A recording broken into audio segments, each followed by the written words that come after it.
Okay, so without any further ado, I'm going to straight away dive into my reviews, which are kind of speed reviews of each and every film which I've seen so far. And first of all, I'm gonna cover best picture category, and first of them is All Quiet on the Western Front. Okay, so this movie is directed by Edward Berger, and you will be seeing, of course, the World War I plotline, where you see how the youths who are very in the nuanced stage of their life doesn't know what is happening on the other part of the country, even though they are somehow aware that something is going wrong, but still they are chasing the thrill they will be able to achieve when they wear something like a uniform, and they will be heading to this border or somewhere like that to just rescue, or maybe live some kind of a dream which every youth kind of wonders of, to be that person for your country, save your country and all of that. You see how this arc of each and every character goes from point zero to just wraps to the 180-degree.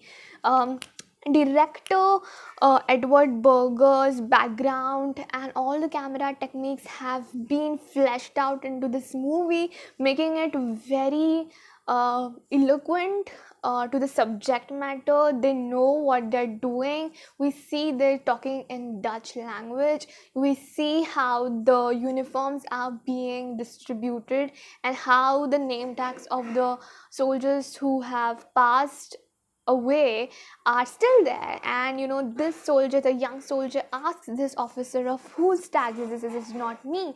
And he just mentions that, oh, someone might have forgotten it, and they hold themselves back from telling the truth that these people are dead and it's now your turn.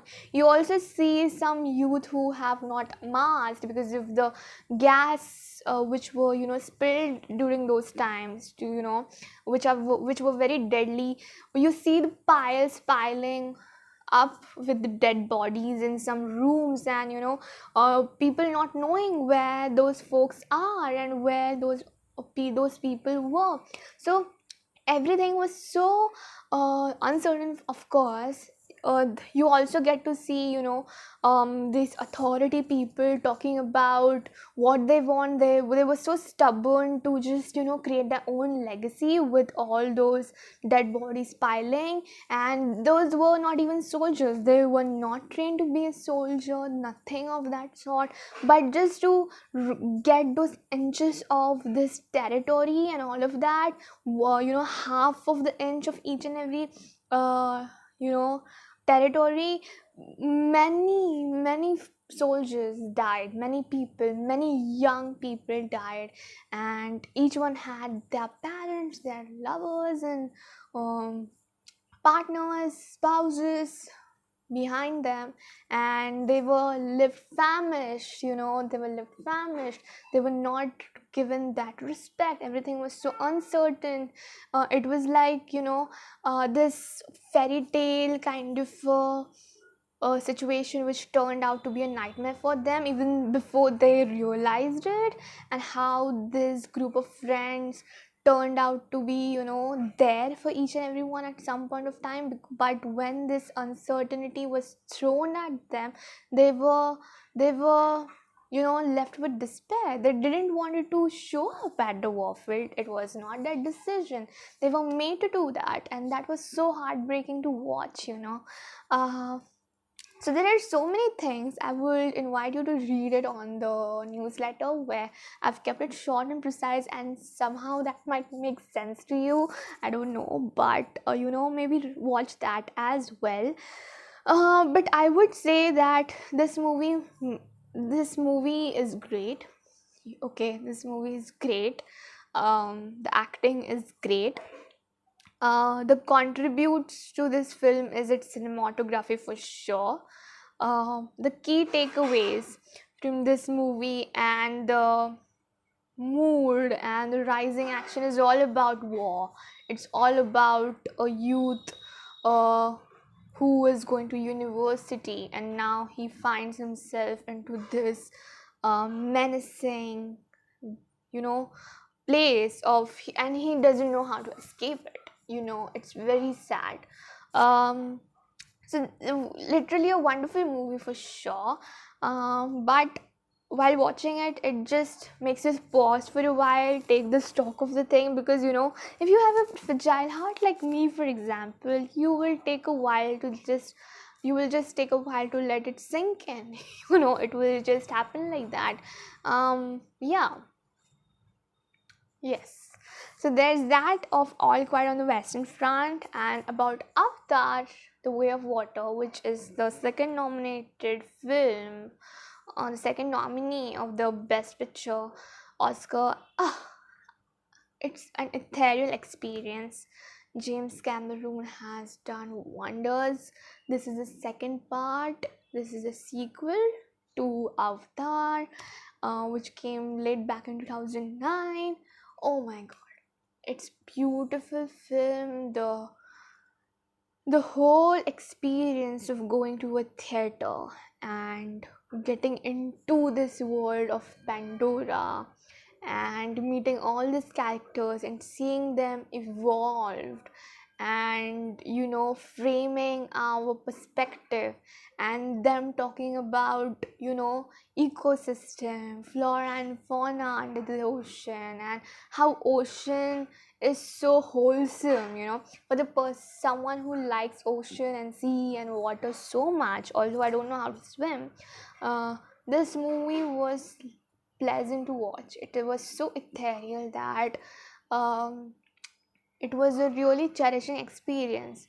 Although the story is all about a family is a fortress, and you see the arc carried through just like that, but it just keeps you hooked from scene one. You meet the kids, you see their traits and flares and all of that, and it's just so cute. The music is bang on by Weekend. I've been listening to it for quite some time on loop. It's memorable experience. I feel like it might deserve the Best Picture award, because you feel like you don't want to live that world. Come back to reality. You just get into it. What contributes to it? It's this precise and this precision which went into the character development, the story, and beyond that, this VFX and all of that technical aspects of it, which just pulls you to this experience and which keeps you hooked. This ethereal magical quality of it. It's so good. It's so nice. It's so treasure-worthy. The camera technique, the thought which went into it, and somehow the storyline it weaved through whole movie. It was so touching and so sentimental. Yes, I love this movie so much. James Cameron, Zoe Saldana, Kate Winslet, Sam Worthington, great team. They also broke some records of staying for more than 7 minutes below the water. I guess it's Kate Winslet.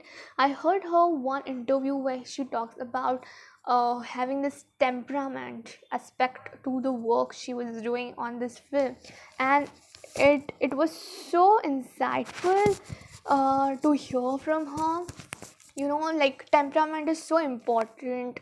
Having this right frame of mind while putting your effort into the movie which you're working on, or any project you have been working on, is so necessary. And it was a good thought from her. Yes. I was not aware that she's really there. I felt that it's just a rumor, but man, she serves. She ate that role. Yeah. Coming back to the next film, which is Elvis. Okay, this is Austin Butler's film. He is wonderful. It was a great movie to see from a perspective of his manager, like his agent. Of course, something might be tweaked or something like that, but this is how an autobiography is supposed to be made. I feel like what contributes to this movie making it worth a best picture nomination is, I think, how they fleshed out his ride from Memphis to Hollywood, how he saw the highs, how he saw the lows, how he has this journey of being self-aware and still dropping low, and being self-aware, losing out on his connections with his family, not making, not able to find out who was the snake in the grass or just around him, how how important it was for him to be vulnerable to his fans, how important the audience were from him, and how truthful he was to his art is really mind blowing. It is like, even though his agent says to him, like, you need to do this, you need to do this so that you will be able to survive in this industry, but he keeps on going to what made him the star, the icon, um, this amazing icon. It is like he keeps on going to what he was, like he doesn't lose out on his core, and that what makes him a star, which, even though after so many years after his death, people still remember him because he was self-aware, is what I take away from it. It is like he was getting back to his core, even though people were trying to distract him or dissect him, and bring some different versions of him out, like make him, mold him in the way that it's not him, just for pleasing other people. He just got out of it, and he was very aware that he's not doing well in his career. He was talking about it, he was ready to acknowledge it, and restart his work, his and find different prospects, and get back to his lane. It's a really beautiful movie by Baz Luhrmann and Tom Hanks. We have Austin Butler, we have Olivia de Jong. I hope I'm pronouncing it right. It's a beautiful star cast, beautiful musicals we get to see.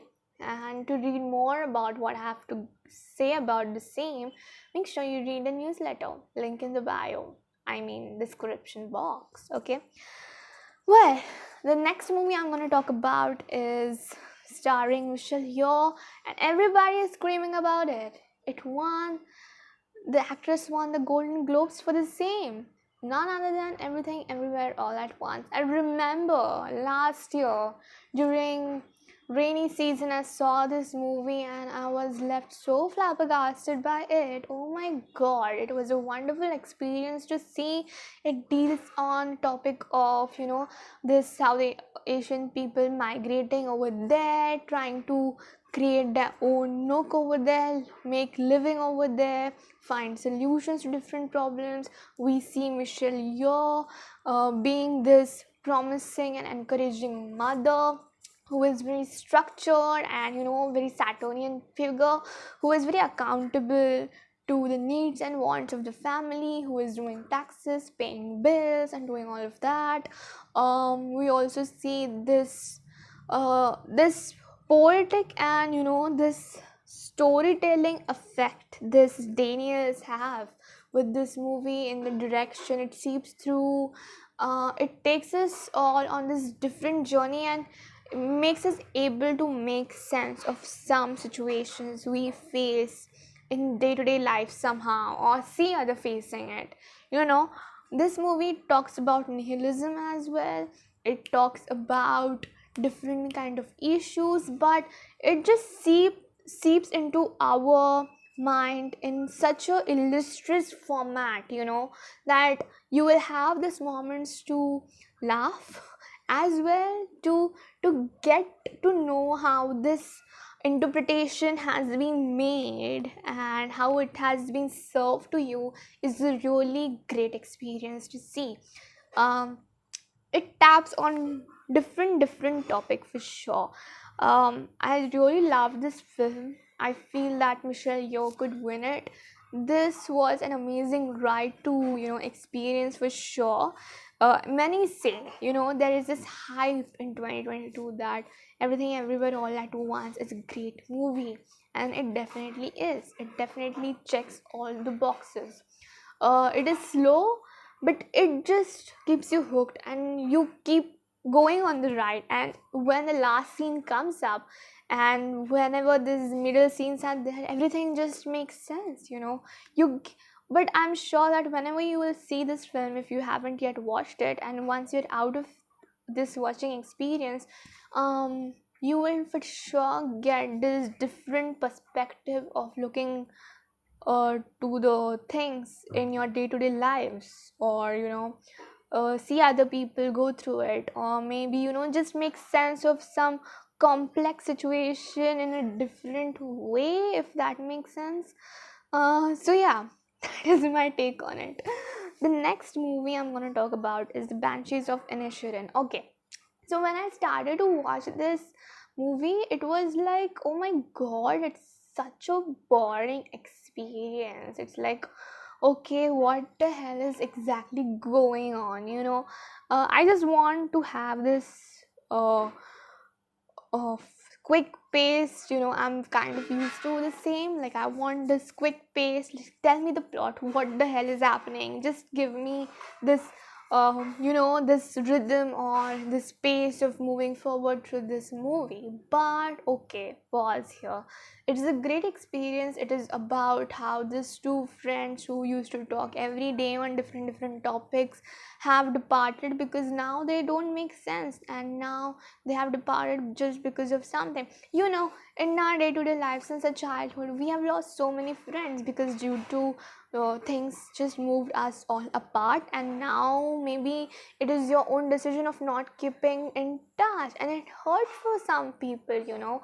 And you see the same thing, like one friend is telling like, hey, I don't want to talk to you, you're not my type anymore, and this man keeps on going back to them, and that leads to self-destruction, that leads to the destruction of the people around them, because they are not being able to make sense and get down to this point of, okay, there is no going further from this point. Okay, so there is that, and it's very touchy. So if you have lost one friend, or maybe you guys have departed on different directions because of some reasons, or maybe the mutual decision of your both uh, parties, uh, that's the film about it. You will just relish how this movie takes you to these beautiful locations. I guess it's Ireland, and how beautiful the English is. It's like, in it you just don't realize that this is also in English. Your ears need to be very attentive to listen to the dialogues this movie spills at you.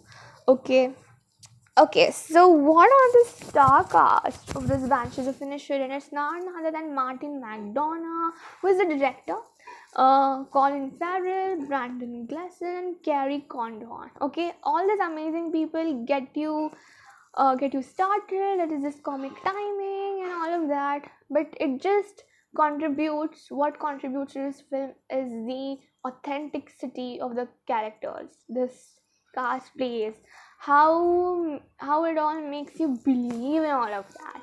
There is this aspect of, oh my god, situations happening, and you are just amazed by how someone can do this, how someone can cut their fingers and just throw on the door so that this friend won't meet them again, but this friend won't stop coming back to them. He's so clusterfuck of, just calm, we are still friends, and all of that is still happening, and all of that.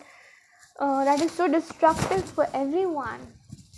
And how, when we don't come back to a conclusion or resolution or a closure, even though it is not making sense for some sort of reason, uh, you know, how the loneliness can just make you do crazy stuff. So this movie also tables onto this loneliness area as well. So this is just my perspective. Definitely give it a watch, but I see that this movie can also take Oscar. There are also chances, probably. Okay, but yeah, Alright, The Fablemans. This is directed by Steven Spielberg.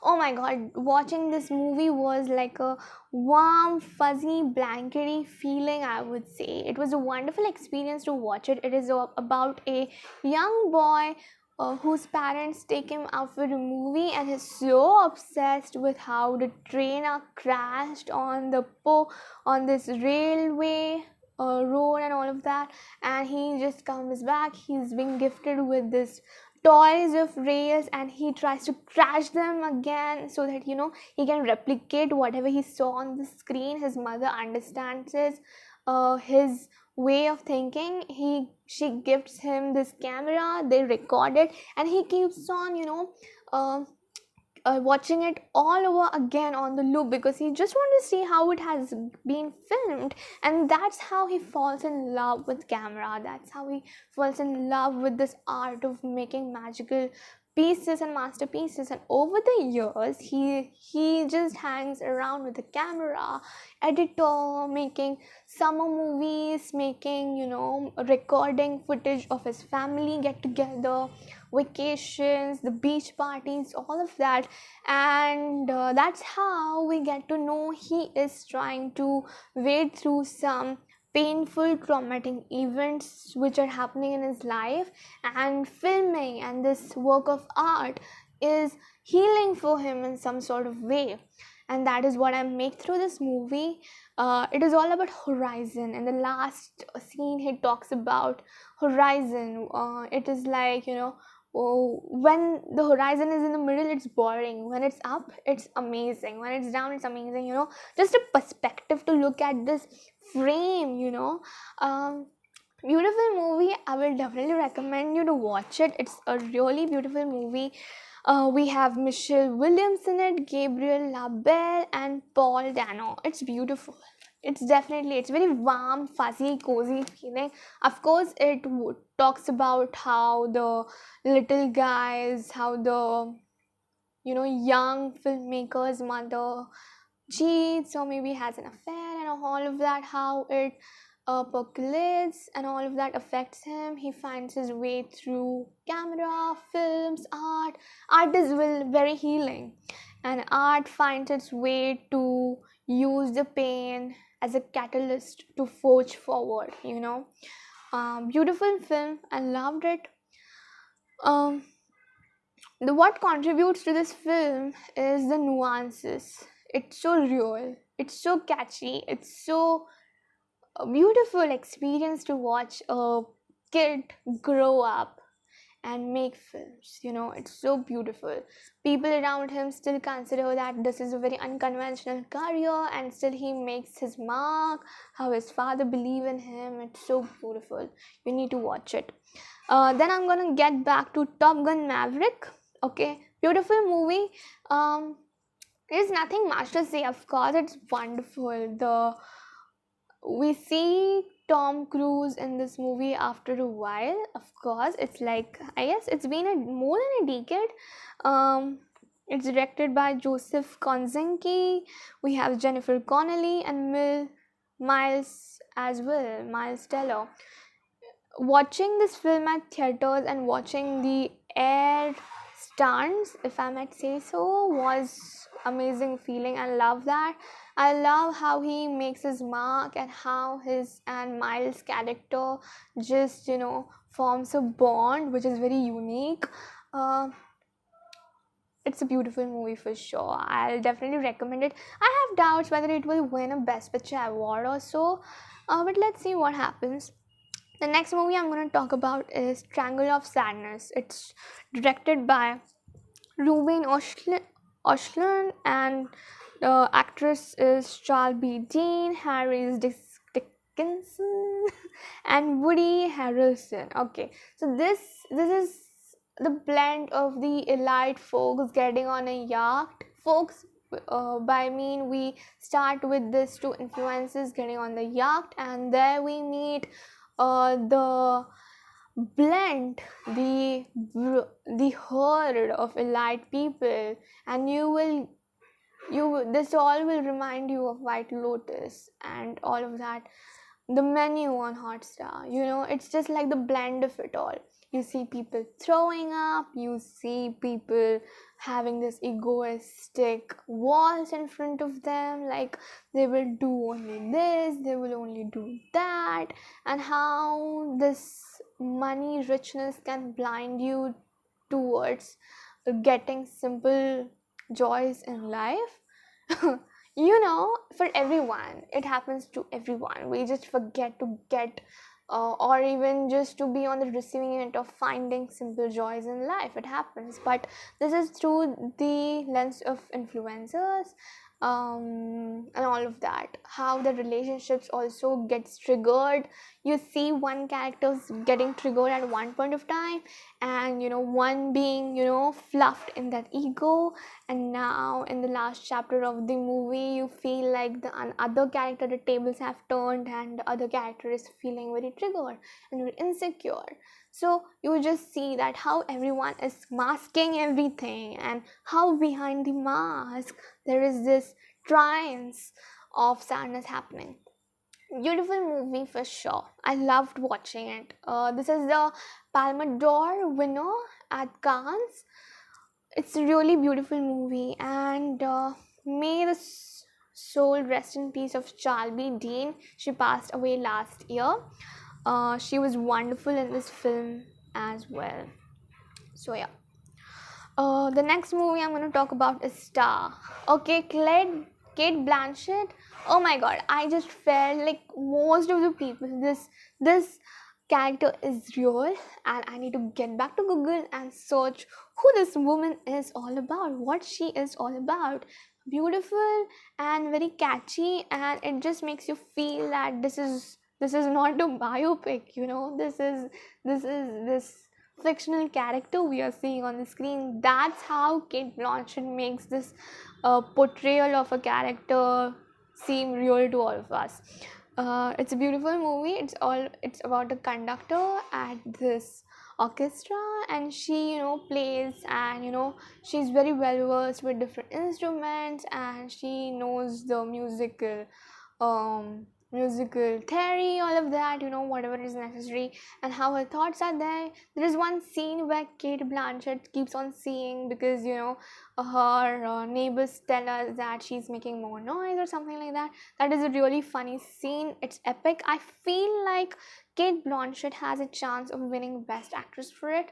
But we have the tie between Michelle Yeoh and her, so let's see. Okay, so I'm gonna talk about Woman Talking now. It's directed by Sarah Polley. It's her first directed film, I guess. I hope I'm right. And it stars Claire Foy, Jessie Buckley, and many more amazing star casts there. Okay, we have on the screen. If you like chirpy movie and all of that, this is not a movie for you. This is about some badass women figuring out what would be the pros and cons of leaving this territory, which is very familiar to them, which is somewhere they are very rooted to, and they have stories there, they have raised their kids there and all of that, and now they are making this decision, they are coming to this decision of leaving it and creating their own rebellious foundation somewhere else, so that this man won't take advantage of them, their children, use their bodies, and rape them, abuse them mentally, physically, and all of that. And it's about how different generations of the women are coming to the conclusion of leaving all of that behind, and keep coming to the terms of that they can handle it by themselves, and they don't want the next generation to face the same, and how they would love to have a different kind of future and a present for their children, and how important it is for them so that they won't be dead inside and just face this crazy situations happening in their life, and they can create a different foundation and different reality for them. So this community, so they gather all together in this space. They create this pros and cons list. I love the character August there, who keeps on getting the minutes of the meetings. He's amazing. He's so giving, he's so giving with this character. He's so humble as well. And we see Claire in different avatar altogether. She is just like in a fighting mode. um, there are different instances where we get to see different dialogues where sometimes forgiveness can be taken as a permission of keeping on doing things the similar way. It's on along those lines. I again recommend you to go and read the newsletter where I kind of flesh the same more. Okay, so yeah, it's a beautiful movie. It's very touching, but if you don't like slow paced movie, then this is not the one. Among all of that, I feel like my prediction would go for Avatar, or it would be Everything Everywhere All at Once. These are my predictions, I would say, but all the movies were great to watch for sure. Uh, these are my predictions, and I'll get back again with a different category and we'll dissect it again. Until then, see you. Bye. Take care.